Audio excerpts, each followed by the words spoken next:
everybody, and welcome back to another episode of Super Mario Galaxy 2 on the Nintendo Switch 2. And today we're going to continue on here in World 5. And we're gonna do these 3 levels today. Upside Dizzy, Slipsand, and Free Shiverburn. So we're gonna do Shiverburn first, because Shiverburn's kinda simple. Shiverburn has 1 hidden star and 1 main star. It also has a comet star that we can get later on, if we're going to end up doing the comet stars. I'm still not sure if we're going to do that or not. But, the,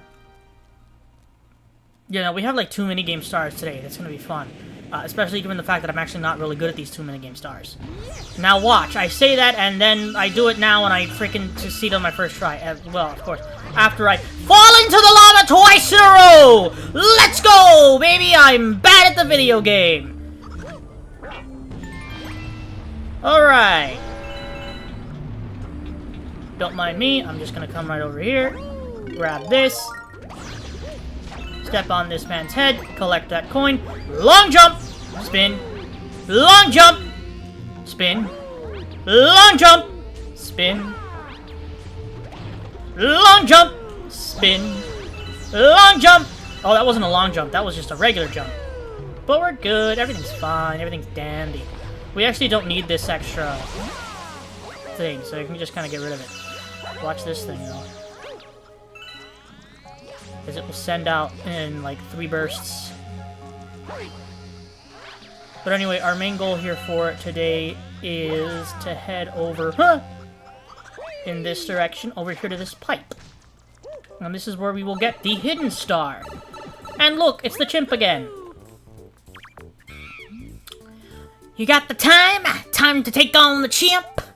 Hope you like to skate, pal, because you're gonna need to skate and bump as many gummits as you can. Avoid the spiky gummits, though, or don't. Let's see what you got. So you need to score 600 points. This can be kind of difficult. So, of course, the best thing you can do is just to use your spins to speed up as much as possible when you actually really need to. Try not to hit the purple thing. Oh, God. Okay. Okay. Everything is going swimmingly. Of course, the worst thing you can do is actually miss these things, because if you miss, it takes longer for the rest to pop up. So that's fun. That can sometimes also happen. This is not going well for me. As a matter of fact, I am... Oh, great. That's great. Yeah, that's great. I lost. Alright, let's try that again. Yes. We might actually get less stars than we normally do with this episode, because with the 2 of the stars that I plan on doing today, these are gonna take a while.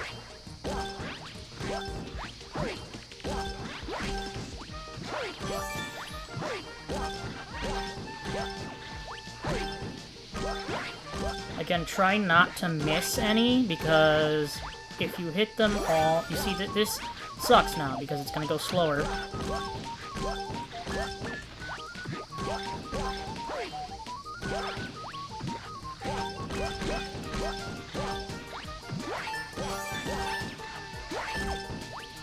Ugh.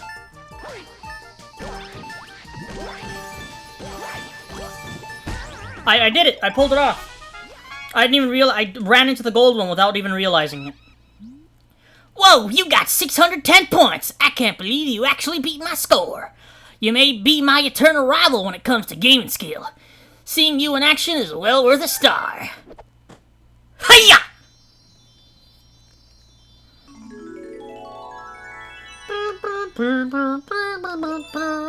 So I actually played the GameCube version of Paper Mario: The Thousand-Year Door. Well, no, I haven't beaten it. I played it for the first time, really. Oh, that's not actually true. I played it one time a really long time ago. Played like 10-15 minutes of it. Was like, I'm not sure I like this very much. And stopped playing it. Went back to it 2 days ago. No, not 2 days ago. Yesterday. Yesterday I went back to it. Played it again, and played, I think, almost 2-3 hours of it. And it was just, I didn't even realize I'd played that long. I was enjoying it, and I was like, oh my god, this is great. I can see why people like this. And if it gets better, it's probably gonna get better. My only thing is I have problems with certain, like, the timing of the attacks is no problem. I can pull those off with relative ease. My problem comes to the blocking. Because some of those enemies have, like, attacks that are kind of difficult to block. Like, the Koopas are super fast. Why are they so fast, man? Oh god, my butt! No, but seriously though, why are the Koopas so damn fast? I would really like to know. I also like how you get different party members. I wish you could have, like, every single party member in the party at once. That would be cool. But, I mean, I guess I can understand it. I mean, again, the Mario RPGs are more so, I guess, like, technically for kids more than anything else. Or, like, a younger audience that might be interested into JRPGs. Compared to, say, you know, somebody that might be interested in, or the average age of somebody that might be interested in, say, Final Fantasy. I can understand that, you know? And only having 2 characters on screen definitely makes that a lot simpler. Although I still think I like the idea of having 3 on screen, more akin to, Super Mario RPG.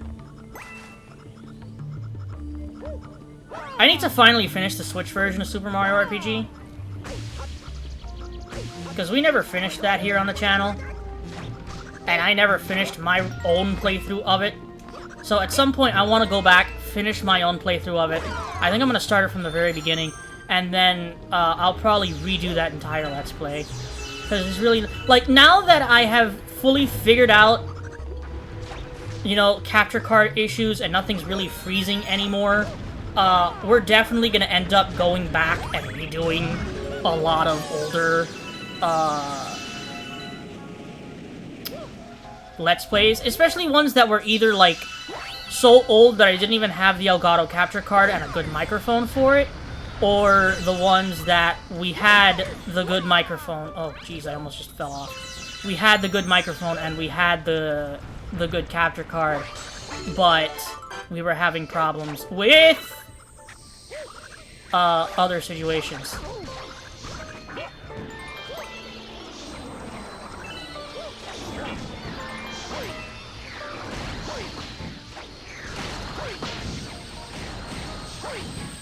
Dude, I'm not sure if that was just OBS or if that was just total game slowdown because of how many melons I had just hit! We're good.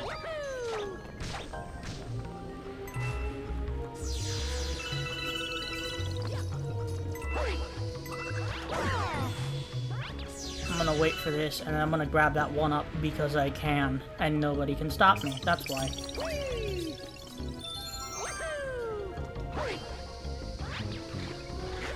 Alright, boss time. Okay, well, not exactly boss time. Now it's boss time. Hello!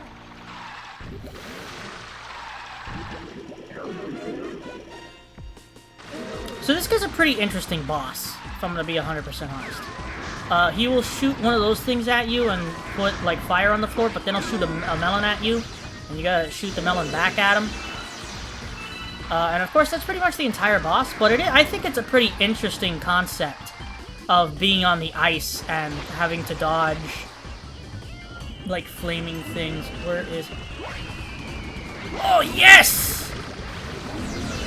Okay, it's a lot harder to hit the falling melons than it is to hit the ones that he just normally shoots at you. The fact that I hit it impresses me because I've never done that before. Unless... Well, I didn't do it on my practice run, at least. Ah! My face! Oh, you see, I hate when he does that, when he shoots, like, so low that you just can't get to the melon in time. Easy peasy. GG's. Get out of here! Get out of here! Oh, God! I just went to pick up my water and everything just started falling. That's great.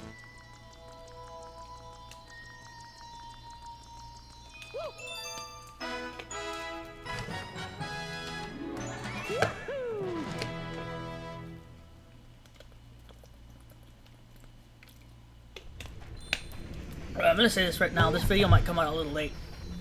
I was a little late to get to recording because I realized that I hadn't continued on my practice run at all. I got too distracted with Pokemon Legends ZA. And again, I know that some people are probably gonna say, like, they don't like the game. I personally like it. I don't give a damn what anybody else says. I bought it, I've played it, I haven't beaten it, but I'm enjoying it quite a bit.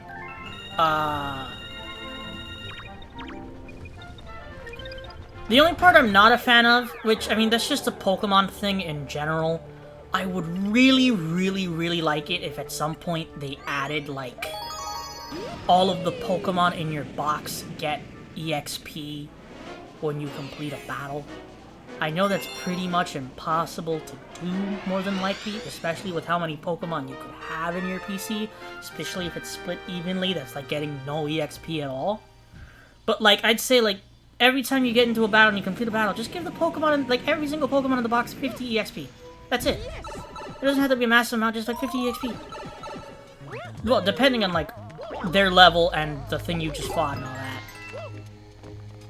But yeah, I do say that, because especially with a game like Legends ZA, where sometimes the side quests force you to, like,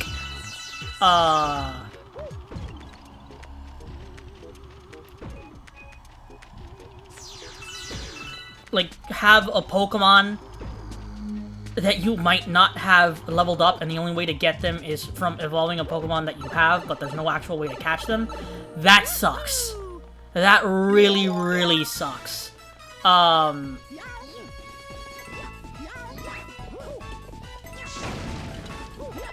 gosh, I messed this up.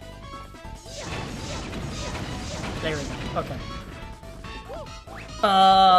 So yeah, it's like sometimes having to, like, to be able to do some of these side quests, you, like, need to pull out something that's in your box that's, like, level 10, and somehow get it to level 30. It's like, oh my god, I don't want to do that. Not to mention, I will say, some of the catch rates on some of the Pokemon are, like, stupidly low.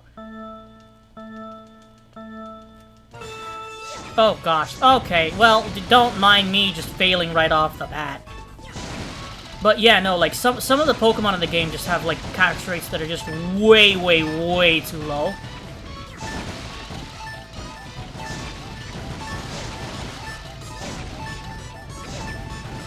Oh, so close. Again, like the Eevee, for example. It's just, wow. Like, I've only just recently been able to, like, start catching Eevees a lot easier because I got, like, the full upgrade for the, there's a thing called a Canary plush that increases your chances of actually capturing a Pokemon. And using, a back hit stealth, Quick Ball works really well with that for Pokemon that have very low catch rates. But even then, it's like, I messed this up big time. Wow. Maybe I need to shut up and just focus on the mission. Hold on. Let me see if I can actually pull this off this time. This is a difficult one. This one can be difficult. The 20 seconds is not a lot for how many boxes there are here. And if you, like, mess up your positioning just a little bit, it can go badly very, very quickly.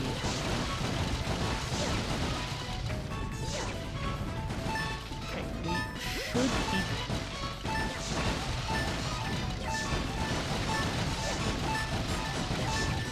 Yes! Okay.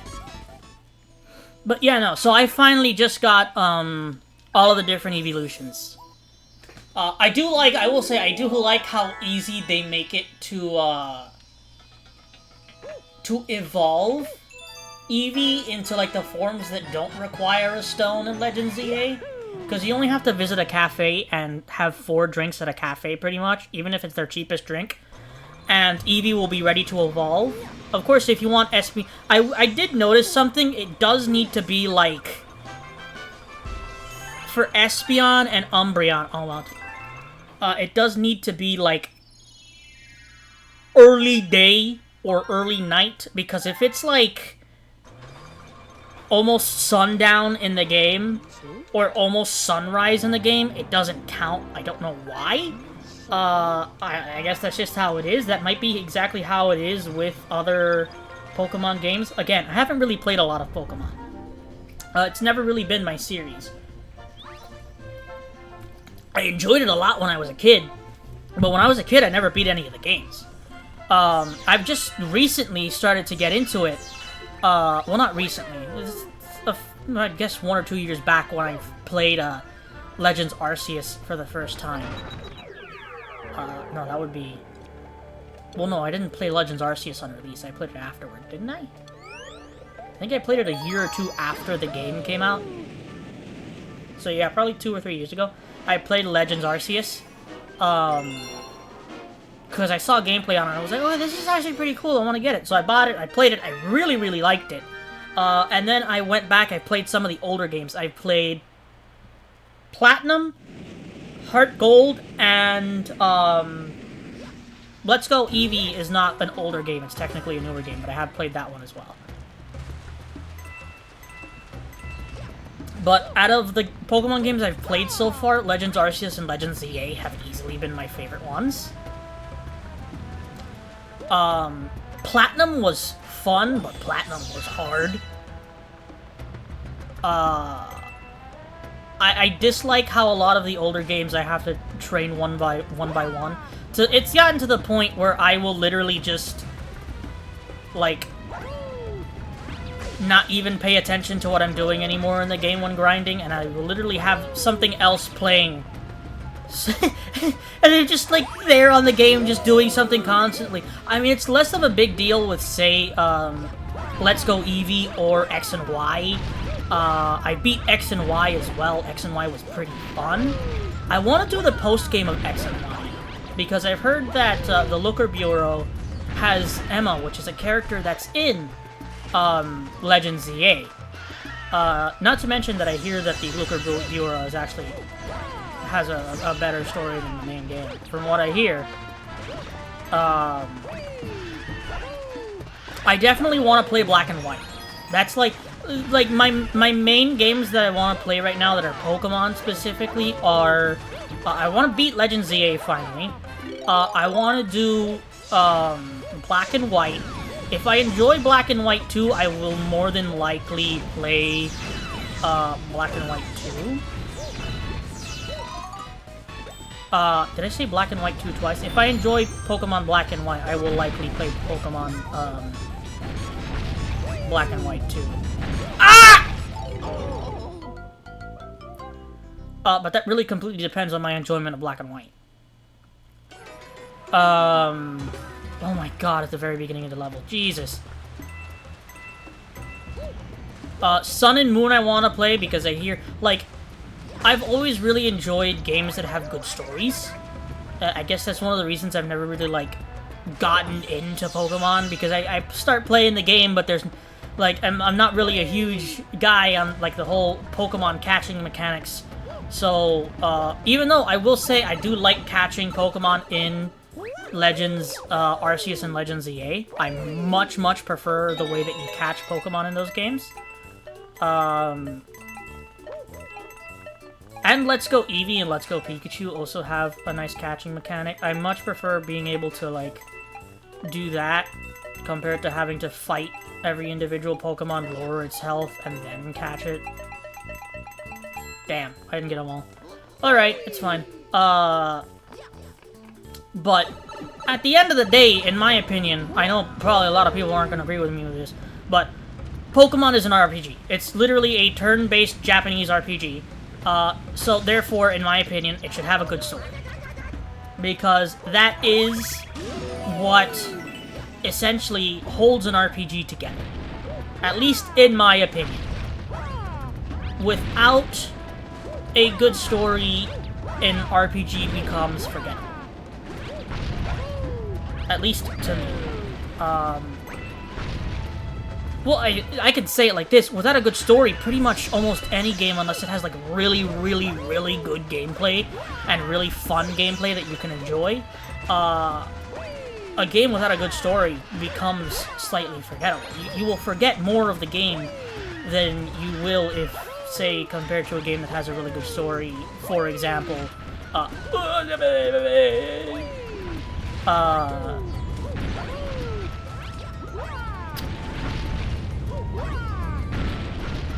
almost died there. For example, ow! Damn! Oh, here's a perfect example. Here is literally a perfect example. Three Houses is much, much, much more well-remembered compared to, Engage. And that's mostly to do with the story and lore behind the game. Not to mention the discussions that popped up because of the story of the game, and discussions of morality and all of that type of stuff that came with the game's story. You know, like, who's right at the end of the day? Is it Edelgard? Is it Dimitri? Is it Claude? Is what Weya did wrong? All of that type of stuff will make a game much, much more well-remembered than if it doesn't have all of that. For example, one of the things people really disliked about, and I know this because I'm a Fire Emblem fan, but one of the things people really disliked about, the Fates games were that the Fates games had horrible stories. Because everything in the Fates games treated Corrin like he was always right. Like he never could make a mistake. Compared to, say, Robin, or Edelgard, or Alir, even. Even Alir makes a mistake and blames themselves for it. Corrin is constantly treated like he's bloody perfect.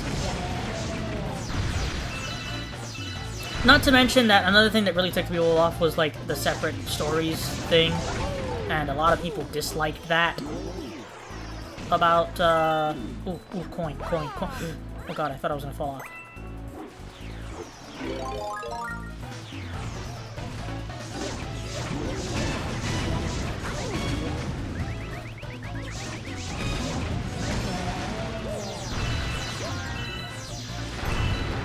Okay. But yeah, I think if you have a good story, you're on your way to being a well-remembered game. I mean, look at why the Zelda games are always so well-remembered. A majority of the Zelda games have fantastic stories. Can you open your damn mouth, please?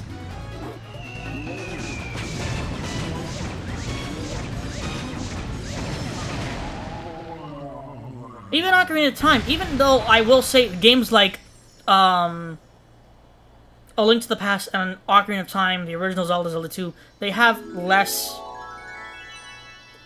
like generally less actual story in the game itself. But even then, it still does. Well, that's comparing it to, say, Wind Waker, Twilight Princess, Skyward Sword, right? Because Wind Waker, Twilight Princess, Skyward Sword took the idea of the stories that Ocarina and A Link to the Past had, and ran with that.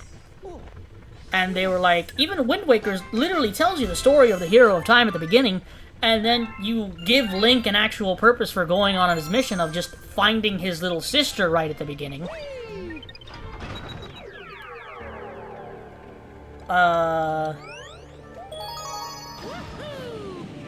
And of course in Twilight Princess you give Link the story of him looking for the children from his village.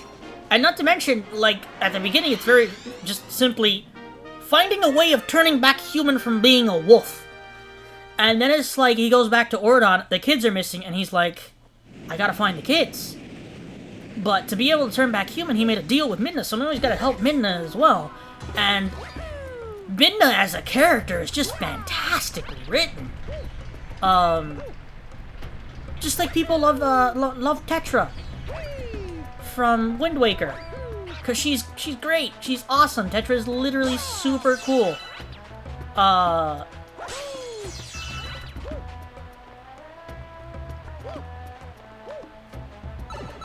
Just like people really like Linebeck from Phantom Hourglass.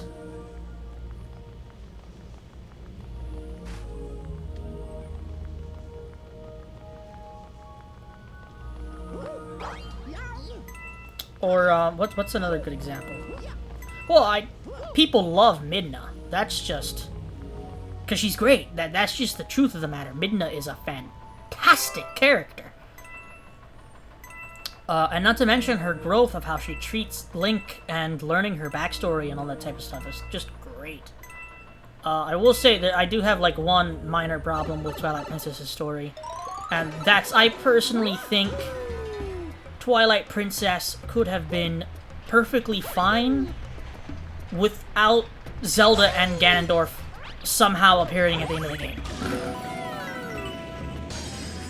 Really, Zant could have been the main villain and I would not have had a problem with it. Or even just have Zant being possessed by, like, the spirit of Ganondorf. Zelda coming back really does a disservice to the sacrifice she makes to actually save Midna. Then again, I guess she's got the Triforce of Wisdom, so the game needed it to happen.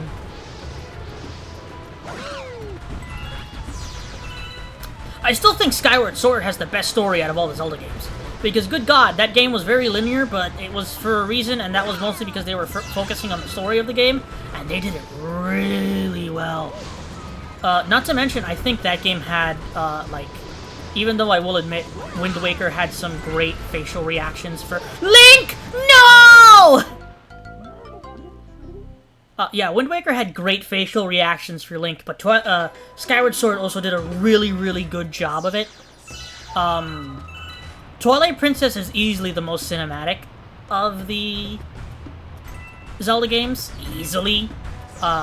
It has some really cool moments in there, like when Link gets back on Epona, when Link uses Epona and beats King Bulbin for the first time, is really cool, and he's like on the bridge, and Epona like goes on her back 2 legs, and Link has his sword off to the side. It just looks so freaking cool, dude.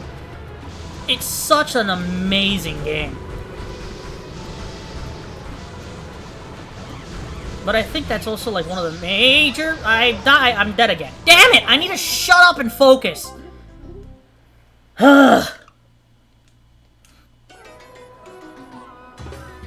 Alright, hold on.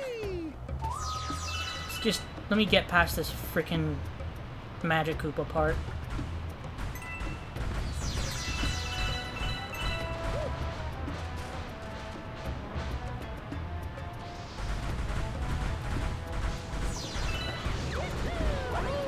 Not at all what I meant to do.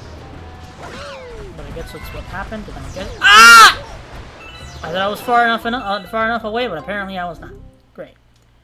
Alright, you know what? I'm just gonna keep talking. Not to mention, I think also Twilight Princess has the most cinematic final boss in the game. Even though Demise is a close second, because Demise is an awesome boss battle, but like that... What is it, 3-4 stage final boss against Ganon in Twilight Princess, where you go from like fighting his beast form to fighting fighting Ganon on horseback to fighting Ganon in like a 1v1 straight sword fight is freaking awesome.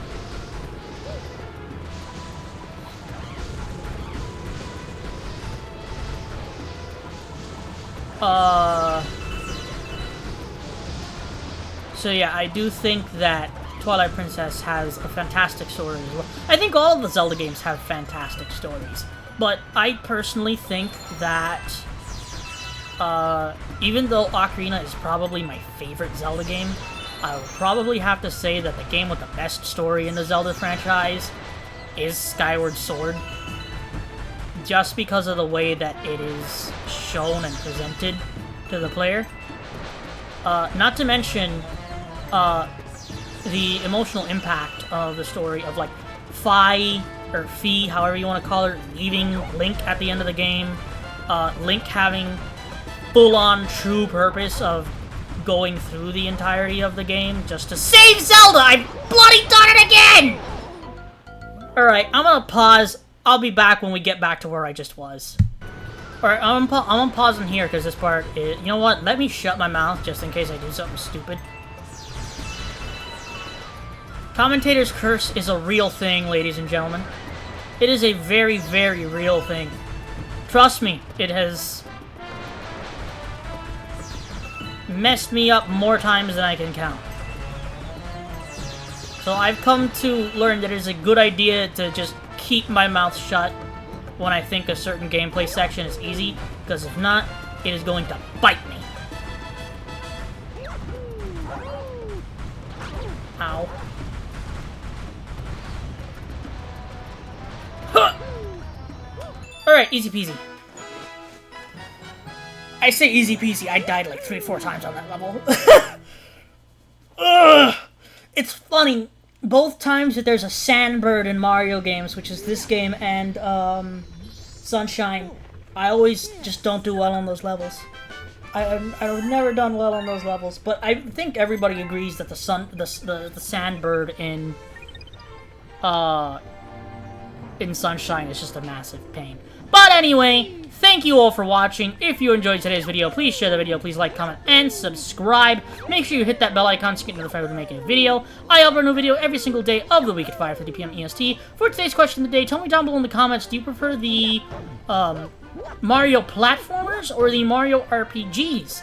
Thank you all for watching, and I'll see you all in the next episode of Super Mario Galaxy 2 on Nintendo Switch 2.